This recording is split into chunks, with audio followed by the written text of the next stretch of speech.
folks, it is time to do a walk around on my 2006 Can-am Outlander Max 800 XT. Let's go.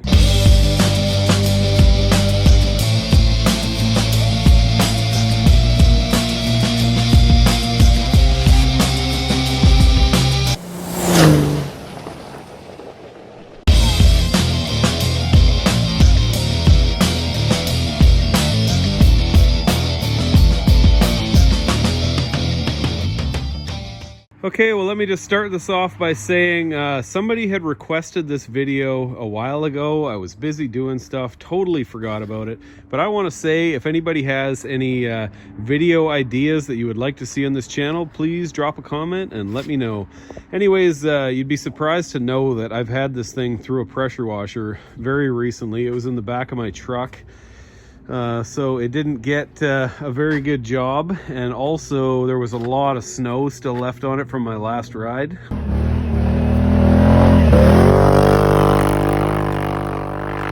So tons of dirt under that, so you have to forgive just how filthy this thing looks, but this thing is all business, let me tell you.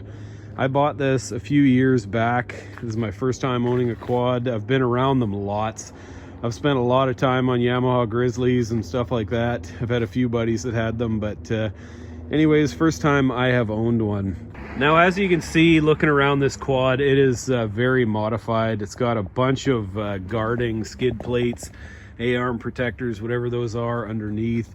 It's got a Rad Relocate kit. It's got an HMF exhaust. I don't know if that's just a tailpipe or the whole thing.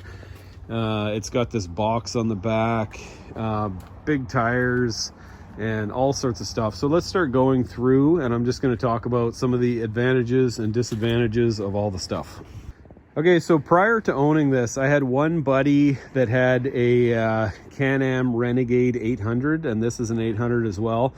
His was so fast, it was just ridiculous. This thing is actually not that fast for how much power it has, and a part of that is to do with these great big tires and the fact that it is very heavy.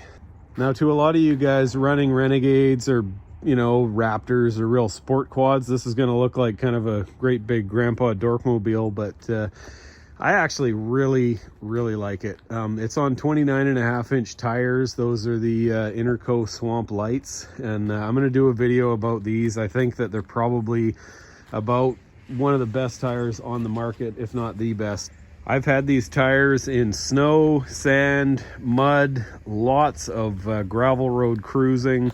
I absolutely love them. They just dig in and get you through anything.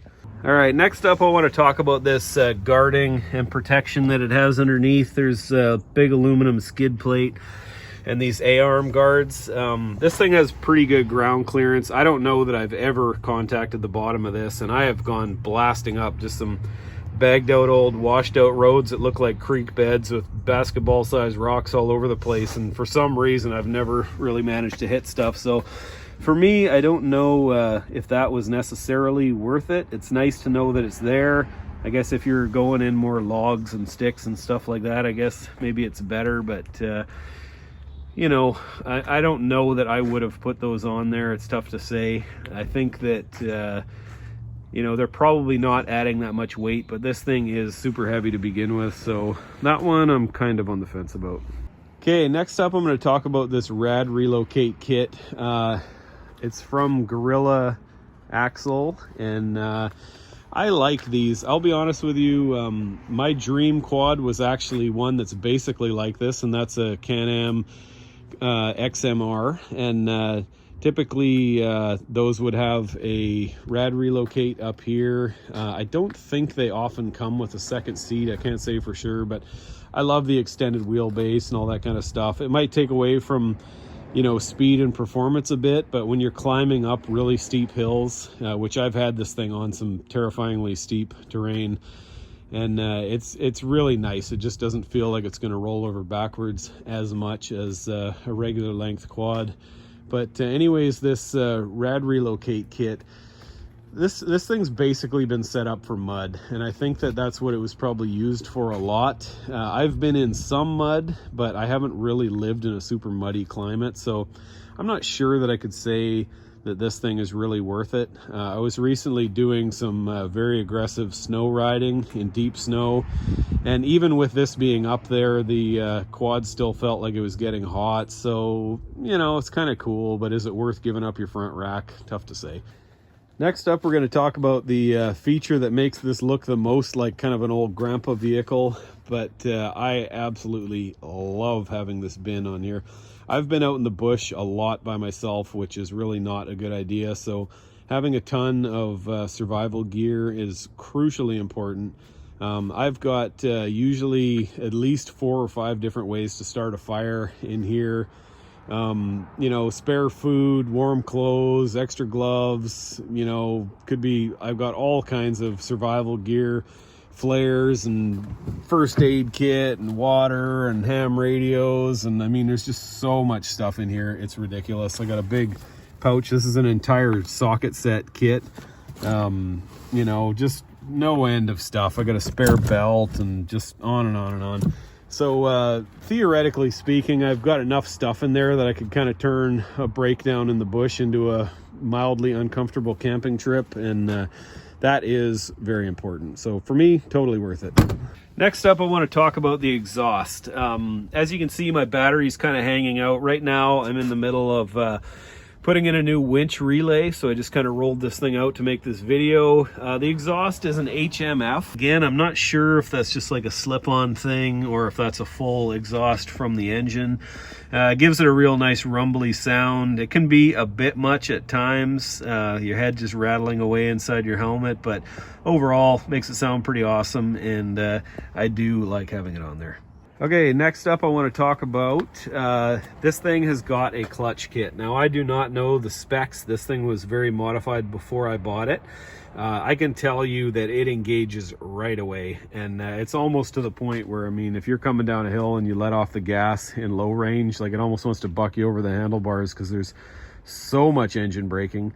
I kind of like it. It takes a bit to get used to.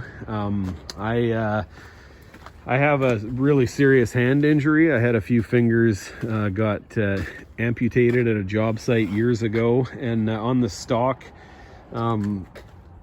the stock thumb throttle, it used to be really challenging for me to drive this, but I bought one of these things. It's called a Thumb Buddy.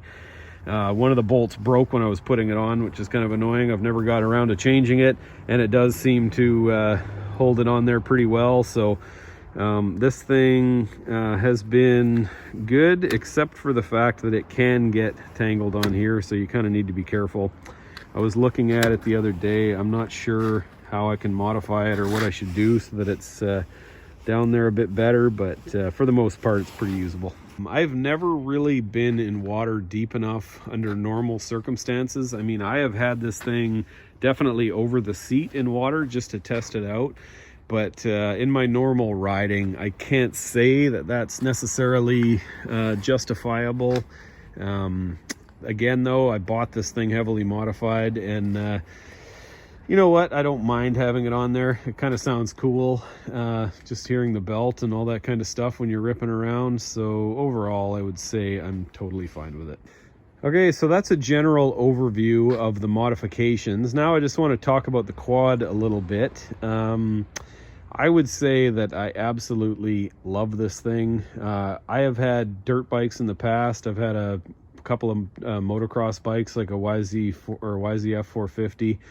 So in terms of performance, it's a big step down from that, but being able to head out with the family on this, take the wife or take the daughter and go cruise around is so much fun. Again, like I said, the extended wheelbase on sketchy climbs, and I've been on a few that were like probably way too steep to be driving a quad up.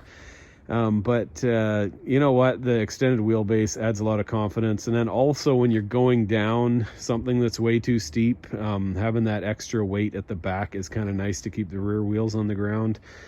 For the most part, I've loved this thing. It's an older quad. It's a 2006. I've definitely had a few issues with it, and along those lines, in my next video I'm going to talk about some of the ugly realities of owning a used quad and buying a used quad, and some reasons why this one probably had some warning signs that maybe I should have thought about a little bit better. But for the most part, it's worked great. I have been on so many adventures. I've been in just horrible terrain, just bouncing over rocks and blasting up hills and in the snow and all kinds of stuff like that. So, you know, for the most part, it has been absolutely wonderful owning this thing.